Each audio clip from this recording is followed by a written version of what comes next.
There are references to a Jesus, but never described as Messiah, but as a magician. Joe Rogan has this controversial conversation about Jesus, and he asked them, do you think Jesus really did exist? At the end, I'm going to be showing you a video that proves this very question. Let's get right into it. Do you think there really was a Jesus?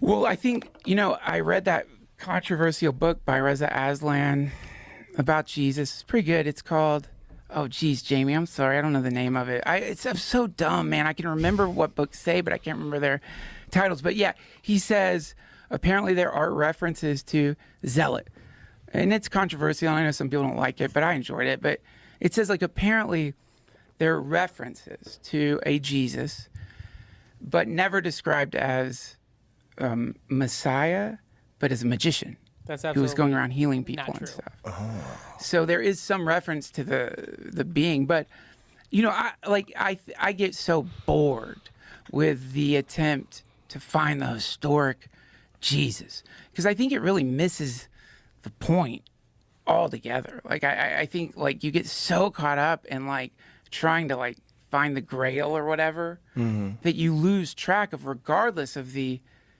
truth of this being walking the earth. First point, Messiah never meant magician. Everyone knows Messiah means the coming of someone who's gonna set them free from the oppressors. It's the promised Messiah from the Old Testament to the New Testament. It has nothing to do with the word magician. That's crazy. Does it really matter if there's evidence for Jesus? I would say yes, 100%, especially for people who are skeptics and say there's no proof that Jesus even existed. That's absolutely barnacles. Seriously, it's so dumb that people would say that. But there's still people out there, and I'm sure I'm going to get people commenting saying Jesus never existed. Does it change the substance of the parables and their referencing of some realm, a transcendent realm, a possibility outside the suffering of the mundane world, outside of sucking emperor so you can get a little bit of power?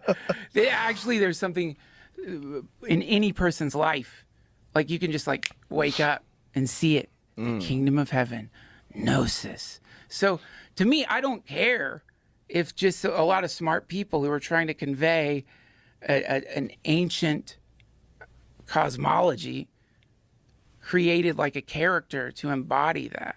Because I don't think that was, to me, that's not the point. I know for a lot of Christians it is, and I don't mean to offend y'all. It's just, I'm sure any Christian out there, if you're not wrestling with the Bible anyway, you should wrestle with it. It's meant to train you and get in your head and grab you and confuse you. And then it's an amazing work. It really is. The New Testament, I mean all of it. Wasn't one of the controversial aspects of when Martin Luther translated it? When they translated it into phonetic language so that people didn't have to know Latin to read the Bible. Yeah. One of the more controversial things is he was I think he was expressing something very similar to that you're really supposed to get out of it what you get out of it. It's open to your interpretation. Yeah. I think it loses all its power if it requires an actual flesh being. And I get why people want that. Yeah. I understand the argument, but to me, written within it is the communion, for example, right? Okay, before he gets into the communion aspect, it is very important to have checks and balance when people read the Bible. The good thing about Martin Luther was the fact he did want people to be able to read the Bible for themselves and not always have to rely on a priest, which I completely understand. That's what's so amazing about now we have the ability to hear from God straight from the Bible. But you need to have checks and balance to say that when you read a certain verse about Jesus, you can't come to the conclusion and be Jesus never said he was God. What? That's just diabolical to say. It doesn't make any sense. When you have the Bible in context, when you know Hebrew and Greek. Jesus never said, here's how we are going to do communion. He did say something really quite beautiful about, which is exactly maybe the sweetest thing you can say to your friend if you're dying, which is, when you eat good food, remember me. And when you drink wine. I'm going to be in that wine. Oh my God. Oh. That's so sweet. It's so beautiful. And it's like such an invitation for everybody. Like anyone, you can all eat. I'm in your bread. I'm in what the life force itself, to the point where you can connect with me just through basic like dietary stuff. I love that. It's beautiful. Like, it's such a great way of fucking up the middleman, the priest class, the hierarchical. It's like, no, I'm here. I'm completely with you right now. Yeah. Just you got to reach out. And so whoever wrote that, I think that's what they were saying. You're right about that. Jesus never said exactly how you're supposed to take communion in a certain rule. Yes, he said, take this bread as my body, remembrance of me. Take this cup, like say, this is how you take it, this is how you break it. He didn't say like a particular way how to do it. I get that. There are some reasons for why people do things though, because then you could just make up random stuff and then it becomes a cult. You're kind of in a weird part of the multiverse where it's easy to forget there's a lot more going on than what you think is going on there. Yeah. And it's easy to fall prey to all the tricks of that place, because it's a tricky place that wants you to worship it. And you don't have to do that. Like, that's beautiful. I don't care whoever wrote it, or the people who wrote it, or whatever the true story is. It's going to be a mystery forever, but It's such a fascinating mystery. it is. Oh my goodness. That's crazy how they're so ignorant to all of the evidence. And I'm going to be showing you guys a video at the end that shows this is exactly who everyone thought Jesus was. We know who wrote the books of the Bible. It's not that complicated. Like, I wish I could read Aramaic and then read the Dead Sea Scrolls. God, I know, man. Because that's the oldest one we know of, right? That's the oldest version of the biblical stories. I'm pretty sure, man. Yeah. I mean, I'm pretty sure. I imagine there's fragments and stuff that, like... It's so fragmented that they had to use DNA to determine whether or not the scrolls were from the same cow.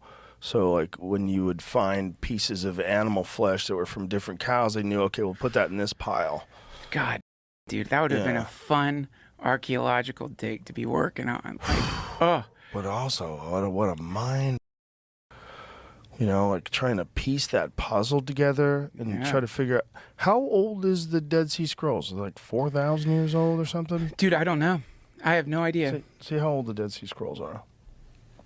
I know they found them in Qumran. They found them in clay tablet or clay pots. 3rd century BCE. Wow.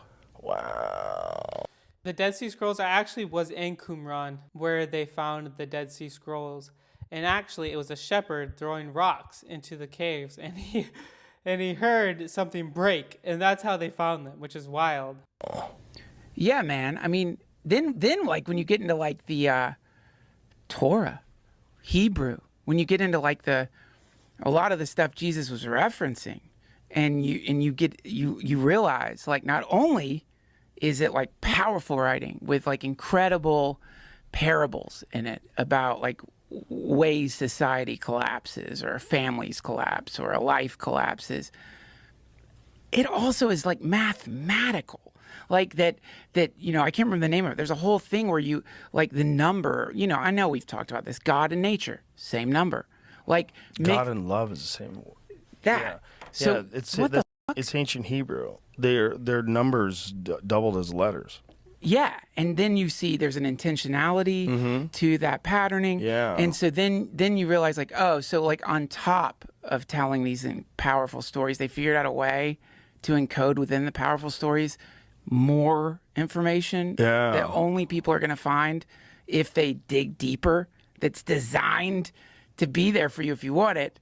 But you've got to want it. You got to dig in. And human beings are like, that language is too complicated. Let's abandon it. Learning that. They abandoned it. Well, not think Hebrew, about how complicated. Ancient Hebrew. I guess you're right. Yeah. So a lot of people who can read ancient Hebrew and understand it. Also uncovered was a 6,000-year-old skeleton of a partially mummified child in a 10,500-year-old basket which Israeli authorities said could be the oldest in the world. A CT scan revealed the child's age was between 6 and 12, with the skin, tendons, and even hair partially preserved. Fuck. 2021. I don't remember hearing about this. I don't remember hearing about that. I've never heard that. Wow. That's like 8,000 BC-ish, or even 8,500 BC when they found this basket was made. Wait, what is can we read that? Among the recovered texts, which are still all in Greek, is Nahum 1:5-6, which says, "The mountains quake because of him, and the hills melt. The earth heaves before him, the world and all that dwell therein. Who can stand before his wrath? Who can resist his fury? His anger pours out like fire, and rocks are shattered because of him." I mean, that's nature. Wow. That's God. And now I'm going to show you another video that will tie all of this together.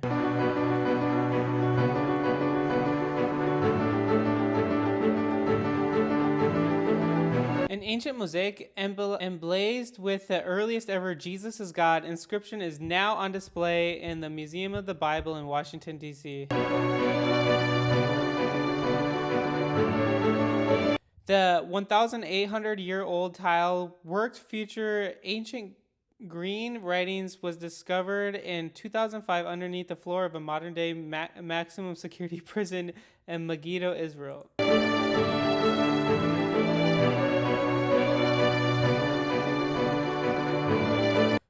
Carlos Campos, CEO of the Museum of the Bible, called the mosaic the greatest discovery since the Dead Sea Scrolls.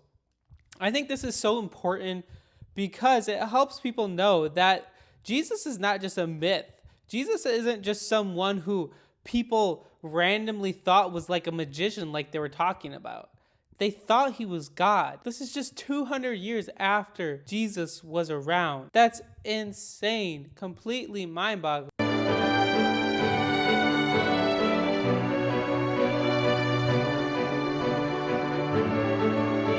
Claiming that the artifact's reference to Jesus in its depiction of fish confirmed the Christian believed Jesus was the Son of God from the very beginning. Exactly. No, just like a lot of Muslims think, they completely changed this over time. They completely didn't think Jesus was God because they changed the writings. That's just contradicting to what the Bible says. And this was way before the Quran was ever written.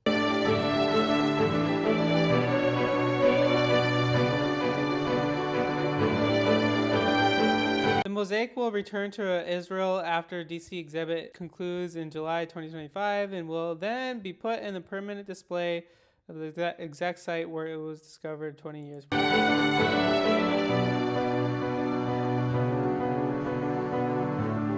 And that's why I would say it's so important to have evidence for Jesus. Yes, you don't need it, but for skeptics, for people who say Jesus wasn't real, there's so much evidence out there. So guys, anyway, comment down below your thoughts on this, whatever that might be. I'd love to hear them. And also in the description below, you can click the link to help you decide to follow Jesus for the first time. I encourage you to do that. It will be the best decision of your entire life.